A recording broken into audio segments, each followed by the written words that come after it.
Para comenzar con esta exposición, vamos a ver la definición del derecho penal.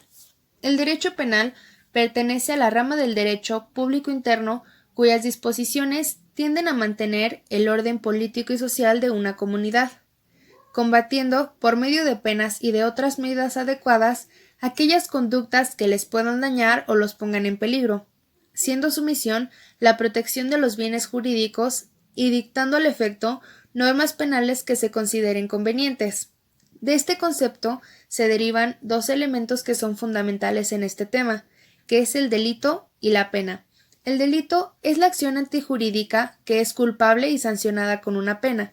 La pena es el sufrimiento impuesto por el Estado en ejecución de una sentencia al culpable de una infracción penal. Después de la definición que vimos ya sobre el derecho penal, vamos a ver cuáles son sus características. El derecho penal es público, ya que el Estado es el único que tiene la capacidad de poder aplicar las penas y las sanciones.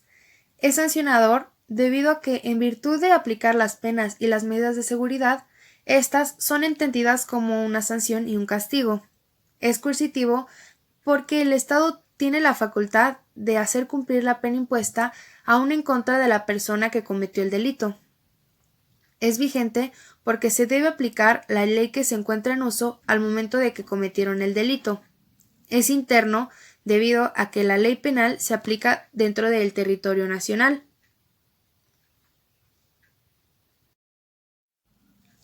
Es autónomo ya que es independiente, posee una estructura, un sistema y principios que son particulares.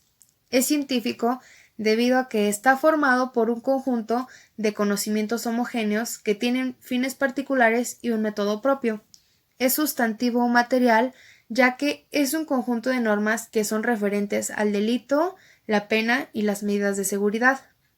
Es finalista porque termina con la ejecución de la sentencia y se logra cumplir el fin del Estado.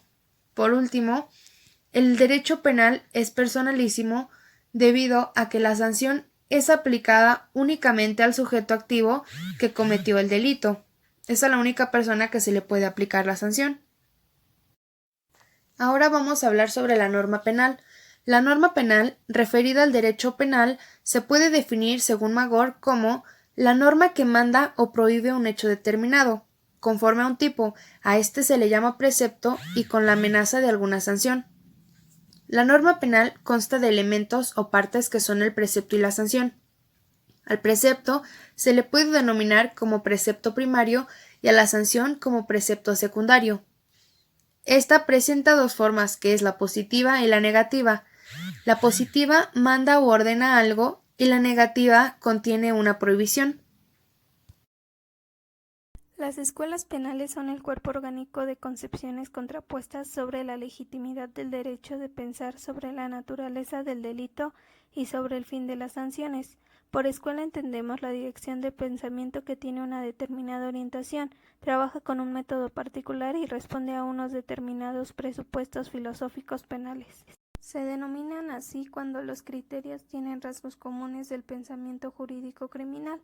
Las más importantes han sido las escuelas italianas, que son escuelas como la clásica, la positivista, la ecléctica, la sociológica, la dogmática, la finalista, la dogmática jurídica contemporánea o nueva política criminal, la abolicionista del derecho penal, la del derecho penal mínimo, entre otras. Dentro de la escuela clásica encontramos que su principal exponente es Francisco Carrara, quien construyó todo un sistema. Sus fundamentos principales son el método lógico, abstracto o deductivo, donde se establecen los principios generales de los que se extraen los principios particulares. La imputabilidad, que está basada en el libre albedrío y en la libertad moral, que acepta sin discusión toda la responsabilidad del delincuente. El delito como un ente jurídico y no como un hecho, lo cual se refiere a la forma de creación del derecho. Para esto, el delito es una declaración jurídica hecha por el Estado por medio del órgano legislativo, y la pena, que se concibe como un mal necesario y medio de tutela jurídico. El castigo debe ser proporcional al daño causado. Esta escuela influyó extraordinariamente en las legislaciones de los países de la época. Por otra parte, encontramos la escuela positiva como reacción a las teorías de la escuela clásica. Sus principales exponentes son César Lombroso, Enrique Ferri y Rafael Garofalo. Los tres son italianos. Los postulados de la escuela positiva son el método, que es experimental e inductivo, de lo particular a lo general. La responsabilidad, la cual se basa en el determinismo de la temibilidad del delincuente. El individuo merece mayor o menor castigo a la medida que representa el peligro para la armonía social. El delito, que es un fenómeno natural y no creación del derecho, producido por el comportamiento humano por factores sociales, físicos y antropológicos. Y la pena como un medio de defensa social. El delito natural es aquel que se puede presentar en cualquier parte del mundo y en cualquier época. Para el estudio del derecho penal, también se le conoce como teoría de la norma penal. Esta trata de las fuentes de la norma penal, cómo se interpreta, cómo se estructuran, sus ámbitos de validez y la concurrencia de las normas entre sí. La norma penal es aquella disposición jurídica que determina el delito y la sanción respectiva. Los destinatarios de la norma penal son todos aquellos individuos sin distinción de ninguna especie que tienen la obligación de acatar y obedecer las leyes penales. La interpretación de la ley penal. Interpretar es desentrañar el íntimo sentido de la ley y su alcance. De esta forma, todas las leyes son susceptibles de interpretación, y ésta se clasifica según se coloque su estudio en algún punto de vista especial. Una de estas formas de interpretación sería por los sujetos o su fuente. Es auténtica o legislativa, y es emitida por el propio legislador, precisando el sentido de la ley. Es obligatoria para la generalidad, y se divide en contextual, posterior, judicial y jurisprudencia. También hay otras formas de interpretación, una de las cuales sería por los medios o métodos empleados, que se divide en dos partes, literal o gramatical, y la otra sería la lógica o teleológica.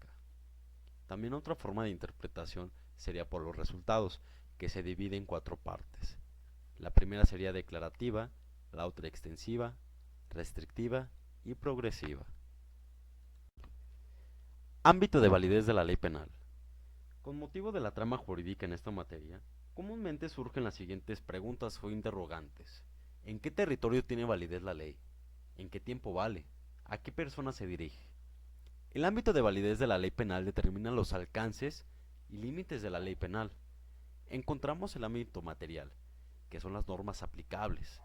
El ámbito temporal, que determina el momento y hasta cuándo está vigente la norma. El ámbito espacial, que determina en qué demarcación geográfica o espacios tiene aplicación la norma.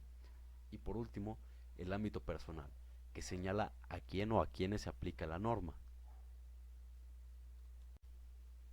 Uno de los ámbitos de validez de la ley penal sería el ámbito espacial, que tiene cuatro características importantes, las cuales son el principio de territorialidad, el principio de nacionalidad o personalidad, el principio real o de protección y el principio de la universalidad.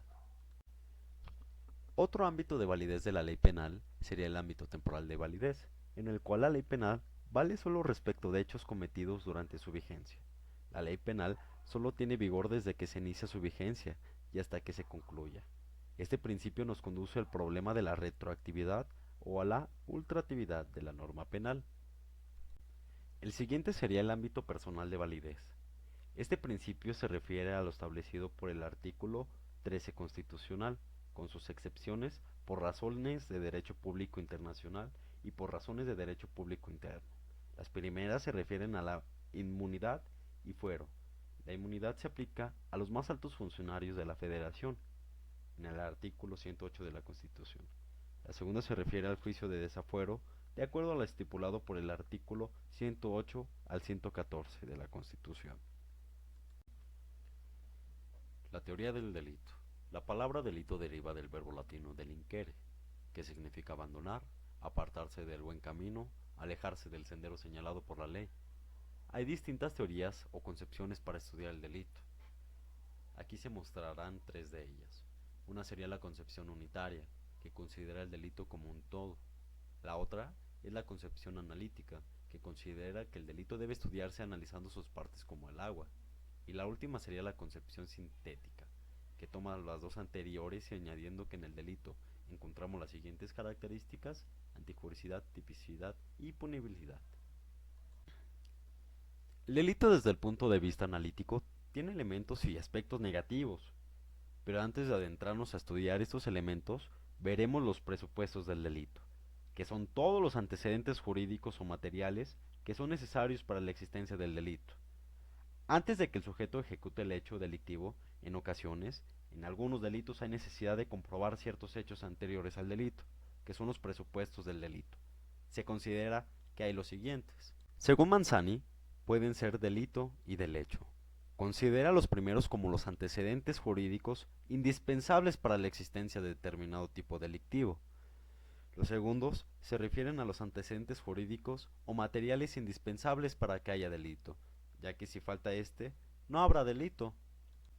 También debemos diferenciar los presupuestos del delito de los elementos del delito. Los primeros se refieren a las situaciones previas o anteriores a la existencia del delito, es decir, antes de que el sujeto realice la conducta existente y deban comprobarse en ciertas situaciones jurídicas o materiales.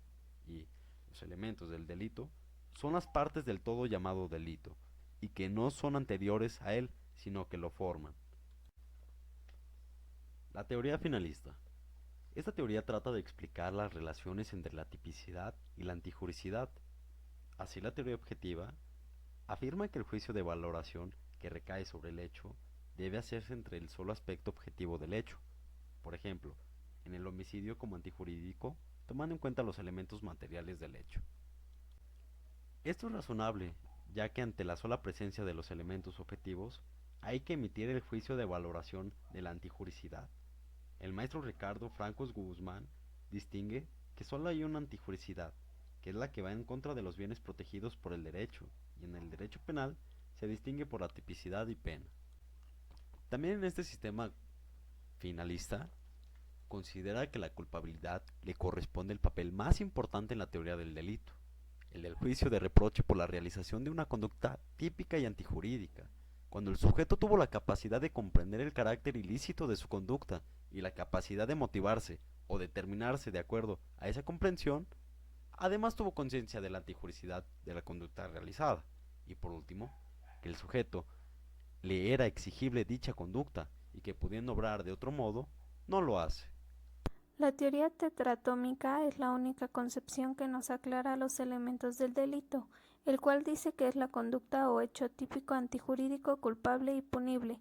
De esto deducimos los elementos del delito. El tipo es la creación legislativa, es decir, la descripción que el Estado hace de una conducta en los preceptos penales. De esta manera se puede entender que el tipo es la descripción de una conducta antijurídica material, descrita por la ley en forma abstracta a través de los preceptos penales. Los diversos tipos penales son creados por el legislador en virtud de un proceso lógico de generalización.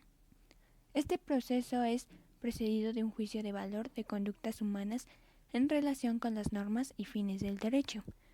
Debemos de tomar en cuenta el derecho penal, ya que protege mediante la creación de los tipos penales a la humanidad, la seguridad de la nación, la seguridad pública, las vías generales de comunicación, las relaciones con otros países, la moralidad pública, la salubridad en su integridad corporal, en su honor, en su seguridad personal, en su libertad, entre otros. Ahora vayamos a las partes que intervienen en el delito. El sujeto activo es quien realiza o adecúa su conducta a lo establecido en los preceptos penales. En el sujeto pasivo se entiende dentro del derecho a la persona que resiente el daño. El bien jurídico es el elemento esencial del delito. Se dice que las figuras típicas deben pues su creación y existencia a los intereses o valores de la vida humana que específicamente han de proteger y tienen por objeto tutelar dichos bienes jurídicos. Y por último tenemos el objeto material. Esto lo comprende la persona o cosa dañada o puesta en peligro. Ahora vayamos a la clasificación de los delitos. Estos se clasifican en 7. El primero de ellos es por su gravedad. Este se divide también en tripartito o bipartito. Tripartito se refiere a la diferencia de las infracciones penales en crímenes, delitos y contravenciones. En bipartito se divide los hechos en delitos y contravenciones. La siguiente clasificación es por la manera de manifestarse la voluntad. Esta es la conducta exterior voluntaria dirigida a la producción de un resultado. Comprende la acción en sentido amplio y la omisión. Se ha dicho que en los delitos de acción se viola una norma penal prohibitiva con un acto material o positivo, y en los delitos de omisión se viola una norma preceptiva por la abstinencia o inactividad del agente. La siguiente clasificación es delitos de lesión y peligro. De lesión se refiere a que una vez realizados producen un daño efectivo y directo en los intereses o bienes jurídicos protegidos por la norma que vulneran. En peligro son aquellos que causan un daño efectivo y directo en intereses o bienes jurídicos protegidos por la norma, pero proporcionan una situación de amenaza o daño para ellos. La siguiente clasificación es por la unidad o pluralidad de la acción delictiva.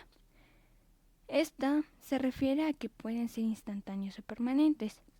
Los instantáneos son aquellos que la violación jurídica se produce simultáneamente con la consumación de los actos de los mismos, y los permanentes son aquellos en los que la violación jurídica continúa ininterrumpidamente después de la consumación. La siguiente clasificación es por el resultado. Estas son formales. Son formales aquellos que se consumen jurídicamente mediante el solo hecho de la acción o la omisión. La siguiente clasificación son simples y complejos. Los simples se refieren a que solo lesionan un bien jurídico determinado, y los complejos son constituidos por hechos diversos que vulneran bienes jurídicos protegidos distintos. Y su última clasificación es por su persecución. Pueden ser de oficio o de querela. Los primeros, que es oficio, se refiere a que son sancionados por la iniciativa de la autoridad, y querela son perseguibles por iniciativa privada o acción privada. El siguiente tema es acción, omisión, conducta y hecho. Los delitos de acción es la manifestación de voluntad, resultado nexo causal. El delito de acción siempre es actividad. Tenemos el delito de omisión. Estos se dividen en omisión simple, que es que ésta se refiere a la simple inactividad del sujeto y su voluntad, no hay resultado material. Y de comisión por omisión, sí hay resultado material. El otro es delitos de conducta. Su elemento es psíquico, manifestación de voluntad, y físico, volitivo. Y por último tenemos delitos de hecho. Estos son subelementos conducta, resultado nexo causal.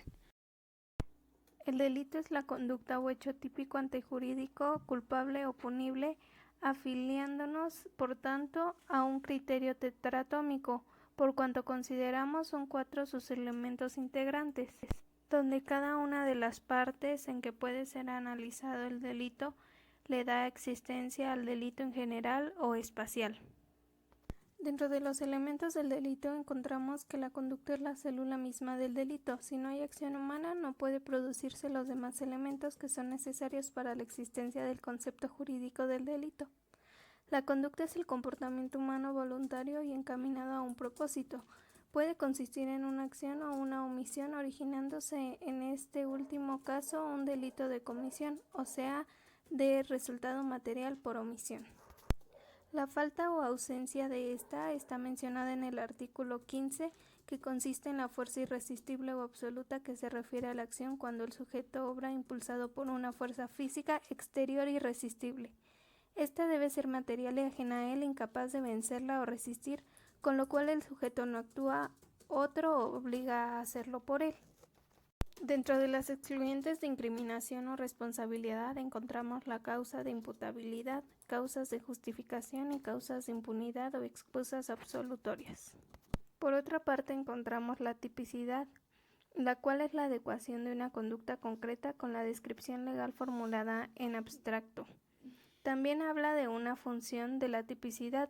Señala que si admitimos que el tipo es la razón de ser de la antijuridicidad, hemos de atribuirle un carácter delimitador y de trascendental importancia en el derecho liberal por no haber delitos sin tipo penal. Dentro de la antijuricidad encontramos que un comportamiento es antijurídico cuando, siendo típico, no está protegido por una causa de justificación. Las causas de justificación son aquellas que excluyen la antijuricidad de la conducta que entra en el hecho objetivo determinado por la ley penal. La justificación de una conducta sería legítima si se plantea de acuerdo a la falta de interés de la persecución o gracias al contraste de intereses, entre lo que prevalece el de mayor entidad jurídica social que justifica el comportamiento. Están contempladas en el artículo 15 del Código Penal Federal. También encontramos la imputabilidad penal, la cual es la capacidad de culpabilidad que desencadena una serie importante de cuestiones, entre ellas el derecho represivo. Es el elemento más importante de la culpabilidad. Se refiere a un modo de ser de la gente, a un estado espiritual del mismo, y tiene por fundamento la existencia de ciertas condiciones psíquicas y morales, exigidas por la ley para responder los hechos cometidos. Entendemos como inimputabilidad cuando la imputabilidad queda excluida por falta del desarrollo mental adecuado y por causas de enfermedad mental transitoria o permanente. Las causas de la inimputabilidad son aquellas en las cuales, si bien el hecho intrínseco es malo o contrario a derecho, no se encuentra el sujeto del delito en condiciones de serle atribuido al acto realizado, por no concurrir en él el desarrollo o salud mental, la conciencia o la espontaneidad. Esto quiere decir que no se puede culpar a una persona estando con una enfermedad mental o alguna causa por la cual no pueda atribuírsele el delito. También tenemos la culpabilidad, la cual consiste en el desprecio del sujeto por el orden jurídico y por los mandatos y prohibiciones que tienden a constituirlo y conservarlo. Desprecio que se manifiesta por franca oposición en el dolo o directamente por insolvencia y desatención del desinterés o subestimación del bien ajeno frente a los propios deseos en la culpa. Dentro de las especies o formas de la culpabilidad encontramos lo que es el dolo, el cual consiste en el actuar consciente y dirigido a la producción de un resultado típico antijurídico, el cual encontramos en el artículo 9, primer párrafo del Código Penal Federal. Y la culpa, que es la omisión del cuidado en el obrar o en el omitir al realizar una conducta, el cual igualmente encontramos en el artículo 9, párrafo segundo del Código Penal Federal. Y como último elemento tenemos la inculpabilidad, que se puede entender como la causa que impiden la integración de la culpabilidad. De acuerdo con el concepto adoptado sobre la culpabilidad, su aspecto negativo funcionará haciendo inexistente el delito. El camino del delito, en pocas palabras, es la trayectoria que persigue el acto delictivo desde su nacimiento como una idea hasta su consumación como una total acción. El camino del delito está compuesto por dos fases, la fase interna y la fase externa. La fase interna, pues básicamente es cuando el sujeto que va a cometer el acto delictivo llega a tener este tipo de pensamientos guiados por alguna tentación que, tienen como objetivo llegar a cometer algún acto delictivo. Y en la fase externa, pues es cuando el mismo sujeto por fin lleva a cabo lo que había estado planeando en la fase interna. Es de suma importancia que tomemos en cuenta que en los delitos culposos no existe la fase interna, ya que la persona que llega a cometer ese tipo de delitos pues nunca tuvo esa idea o ese pensamiento de llegar a cometer ese delito. La fase interna del delito está compuesta de 3 etapas, en las que encontramos la ideación, la deliberación y la resolución. La ideación es la parte más básica de la etapa interna. Es en la que pues básicamente le llega la idea al delincuente de llevar a cabo el acto delictivo. La deliberación, pues ya es cuando el delincuente tiene esa etapa en la que está llevando a cabo una planeación un poco más profunda, y la resolución es la etapa en la que ya está totalmente convencido de llevar a cabo el acto delictivo. Sin embargo, esto todavía no nos lleva a la fase externa, ya que todavía no exterioriza sus intenciones, pero pues sí ya las tiene en la mente. La fase externa del camino del delito está compuesta de 3 etapas: la manifestación, la preparación y la ejecución.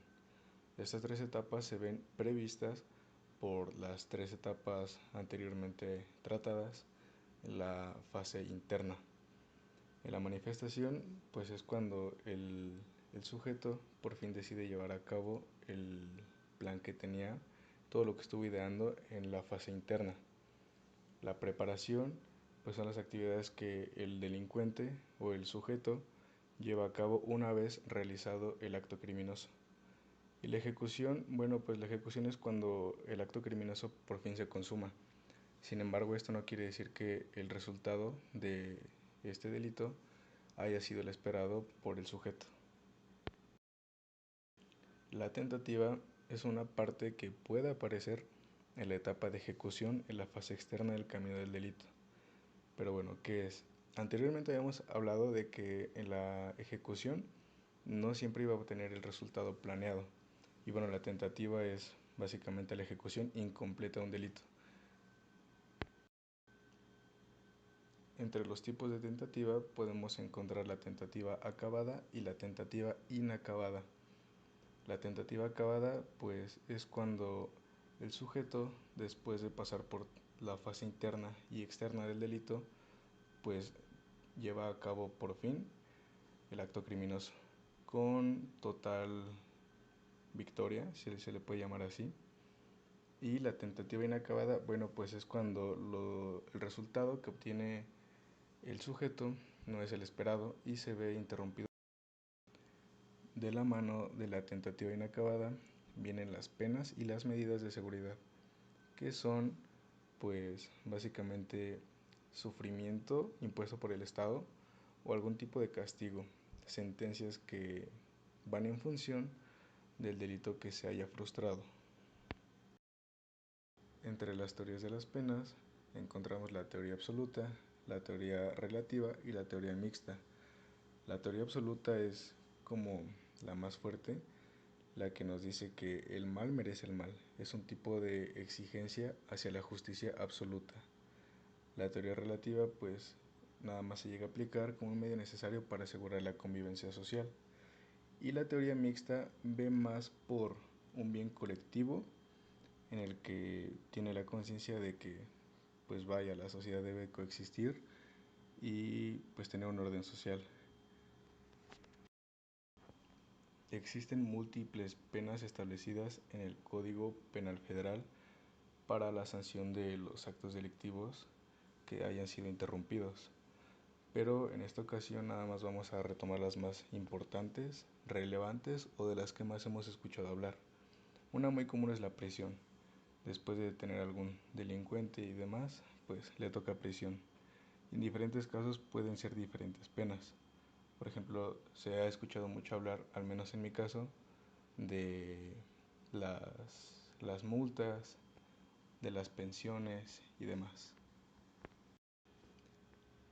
Cabe resaltar que cada una de las penas que se llegue a otorgar en forma de castigo hacia el sujeto que haya sido interrumpido en fragancia de su delito va en función del acto delictivo que se haya impedido.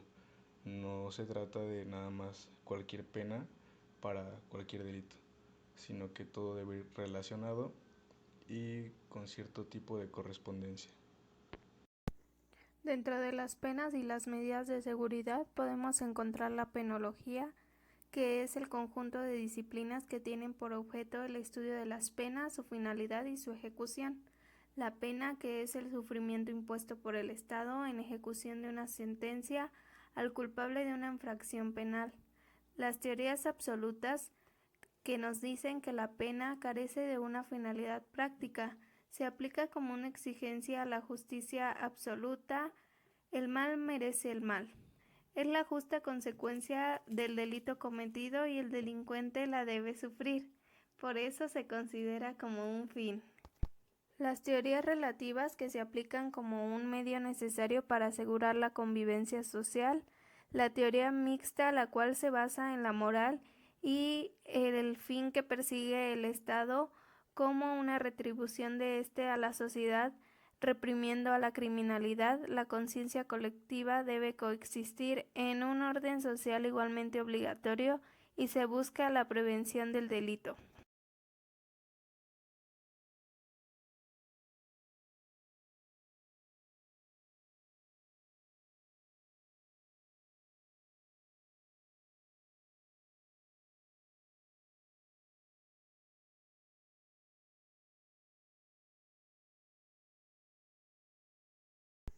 Las penas y medidas de seguridad que el Estado debe aplicar a los delincuentes están consideradas en el Código Penal Federal para delitos del orden federal y de cada una de las entidades federativas y del Distrito Federal para delitos del orden común, como lo es el artículo 30 y el artículo 22.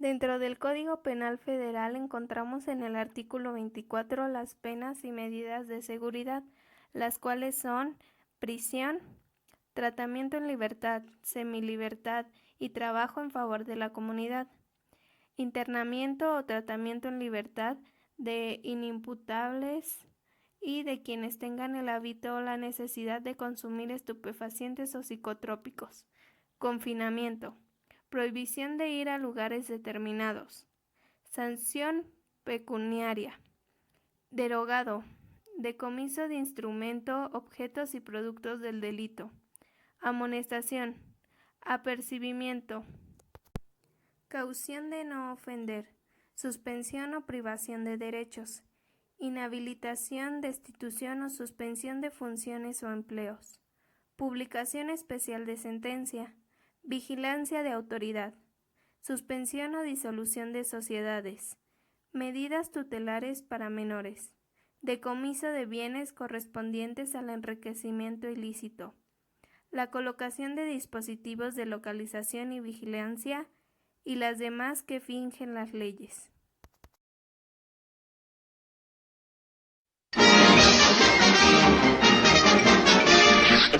Eso es todo, amigos.